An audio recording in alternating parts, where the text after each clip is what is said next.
Hello, আসসালামু আলাইকুম। Microsoft ওয়ার্ডে ব্যাকগ্রাউন্ড রিমুভ অর্থাৎ আপনারা নিজেই বুঝতে পাচ্ছেন, টাইটেল দেখেই বুঝতে পেরেছেন মাইক্রোসফট ওয়ার্ডের ইমেজের ব্যাকগ্রাউন্ড কিভাবে রিমুভ করব। তো আমরা একটি মাইক্রোসফট ওয়ার্ডে অনেক সময় ছবি নিয়ে কাজ করতে হয় বা বিভিন্ন জিনিস নিয়ে কাজ করতে হয়। তো কাজ করার সময় আমাদের মাইক্রোসফট ওয়ার্ডে কোনো ছবির পেছনে বা দৃশ্যকে রিমুভ করার প্রয়োজন পড়ে। তো সেই রিমুভটা কিভাবে করব আজকে সেই ভিডিওটি আপনাদের জন্য। তো যারা এটি শিখতে চান তো অবশ্যই আমাদের সঙ্গে থাকুন। তো চলুন আমরা মাইক্রোসফট ওয়ার্ডে কোনো ইমেজের বা ছবির কোনো ব্যাকগ্রাউন্ড থাকলে ব্যাকগ্রাউন্ডটা কিভাবে রিমুভ করব। তো প্রথমে আমরা একটি ছবি নিয়ে আসব। তো ছবি আনার জন্য আমাদের প্রথমে ইনসার্টে যেতে হবে। ইনসার্টে আমরা ক্লিক করার পরে পিকচার একটি দেখতে পারবো। সেখান থেকে দিস ডিভাইস রয়েছে অথবা অনলাইন পিকচার রয়েছে।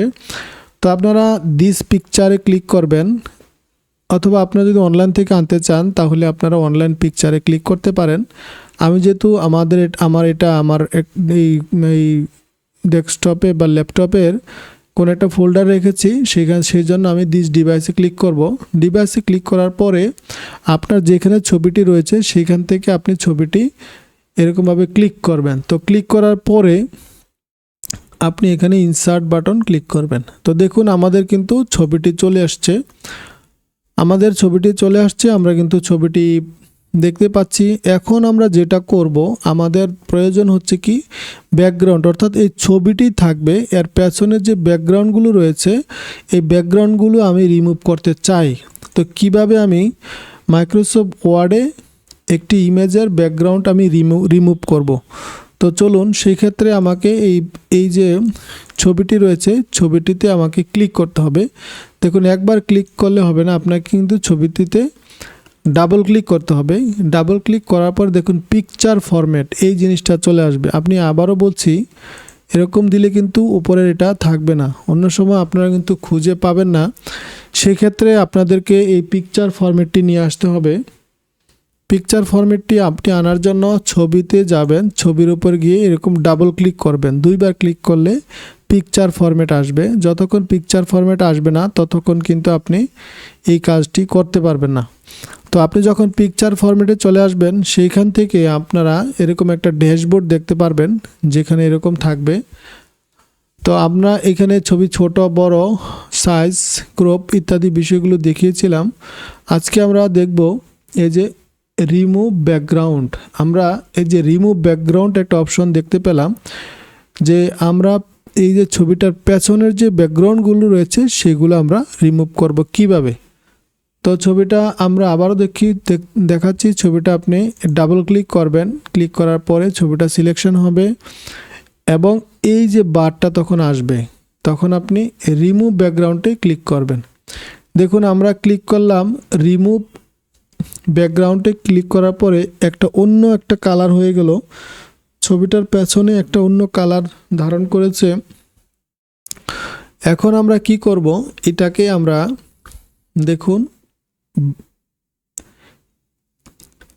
ছবিটা অন্য কালার হয়ে গেল। আমরা একটু ডান পাশে ক্লিক করব। দেখুন সেই ম্যাজিকটা, এখানে শুধু ছবিটাই রয়ে গেছে, এখানে কিন্তু আর কিছুই নেই। তো দেখতেই পাচ্ছেন ছবিটা আপনারা কিভাবে ব্যাকগ্রাউন্ড রিমুভ করলাম। এখন ছবিটা আপনারা অনেক সময় ছবিটাকে দেখুন সেট আপ করতে হলে কিভাবে করতে হবে, রাইট বাটন ক্লিক করবেন। কারণ ছবিটা দেখুন আপনি চাইলে উপরে নিচে বামে কিন্তু নিতে পাচ্ছেন না, সেক্ষেত্রে আপনি ছবিটা ক্লিক করবেন। ক্লিক করে আপনাকে এই যে রাইট বাটনে এরকম একটা মেনু বার আসবে। আসার পরে আপনি এখানে ওয়ার্প টেক্সে যাবেন। ওয়ার্প টেক্সে যাওয়ার পরে স্কোয়ারে ক্লিক করবেন। স্কোয়ার আমি আবারও দেখাচ্ছি, ছবিটাতে ক্লিক করবেন। ছবিটাতে ক্লিক করে ওয়ার্প টেক্সে যাবেন। ওয়ার্প টেক্স থেকে আপনি স্কোয়ারে ক্লিক করবেন। তাহলে এই যে দেখুন ছবিটা, এখন কিন্তু আপনি ছবিটা আপনার পছন্দ মতো সেইখানে কিন্তু আপনি নিতে পাচ্ছেন। এখন মনে হচ্ছে যে ছবিটার এই অংশটুকু, যে বাড়তি অংশটুকু বাদ দেওয়া দরকার, ক্রপ করা দরকার। তো এটা কিভাবে করবেন, সেক্ষেত্রে আবারও ছবিটা সিলেকশন করতে পারেন। ছবিটা সিলেকশন করার পরে ডান পাশে দেখুন ক্রপ একটা অপশন রয়েছে, এই যে ক্রপ, এখানে কিন্তু আমরা ক্রপ বাটনটি পেয়ে গেলাম। সেইখান থেকে আমাদের যতটুকু প্রয়োজন ততটুকু আমরা কিন্তু ক্রপ করে নিতে পারছি। অর্থাৎ ছবির ডাইনে বামে যতটুকু বাদ দেওয়া দরকার আমরা কিন্তু বাদ দিয়ে দিচ্ছি, অর্থাৎ শুধু এই ছবিটুকুই আমাদের দরকার, এর বাড়তি অংশটুকু আমাদের দরকার নেই। তো এখানে দুইটি বার রয়েছে, একটা হচ্ছে বাহিরের দিকে, একটা হচ্ছে ভিতরের দিকে। বাইরের দিকে হচ্ছে এতটুকু ছবিটুকু ছিল, এখন আমরা শুধু মাঝখানের জায়গাটুকু রাখবো। তাহলে তারপরে আমরা কি করব, একটা এন্টার প্রেস করব।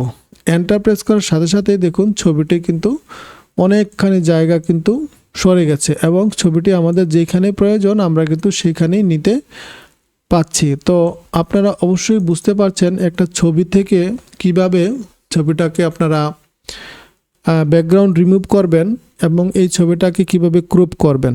তো আশা করি এই ভিডিওটি আপনাদের অনেক ভালো লেগেছে। যদি ভালো লেগে থাকে তাহলে অবশ্যই আমাদের চ্যানেলটি সাবস্ক্রাইব করে এরকম সুন্দর সুন্দর নতুন নতুন ভিডিও দেখার সুযোগ আপনাদের থাকবে।